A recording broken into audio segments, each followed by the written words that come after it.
એવી છે કે ડીસાના સંતોષભાઈ ઉર્ફે સંજયભાઈ માળી દાડમ લે વેચનો ધંધો કરતા હતા અને લાખણી, દિયોદર, વાવ અને થરાદના દાડમના ખેડૂતો સાથે મળી અને એમની સાથે દાડમ લેવાની અને દાડમના પૈસા ચૂકવવાના એવો એમનો ધંધો હતો.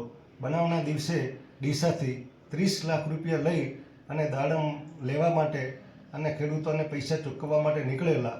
અને આ બંને જે આરોપી રમેશ નાનજી અને કિરણકુમાર ઠાકોર એ એમની સાથે કામ કરતા હતા. એટલે એમને આ બાબતનો બધો ખ્યાલ હતો કે એ ક્યારે આવે છે, કેટલા પૈસા લઈને નીકળે છે અને ક્યારે નીકળવાના છે, એ બધી એમને ખ્યાલ હતો.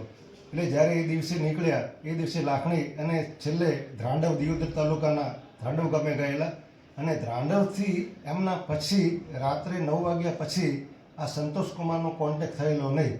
અને જ્યારે એમની પત્નીએ ફોન કર્યો ત્યારે એમને કીધું હું અત્યારે ધ્રાંડવ છું અને એના પછી એમનો કોન્ટેક્ટ થયો નહીં. પરંતુ બીજા દિવસે એમની લાશ નર્મદા કેનાલમાંથી મળી આવેલી અને આ અંગેની ફરિયાદ હકીકત બીજા દિવસે મરનારના ભાઈએ થરાદ પોલીસ સ્ટેશનમાં આપેલી અને પોલીસે તપાસ કરેલી.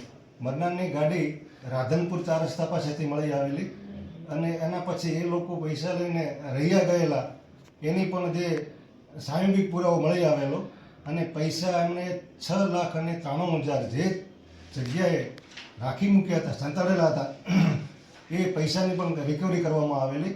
અને સાયંગિક પુરાવાના આધારે નામદાર કોર્ટે આજરોજ બંને આરોપીઓને આજીવન કેદની સજા અને 1,50,000 રૂપિયા દરેકનો દંડ ફરમાવેલો છે.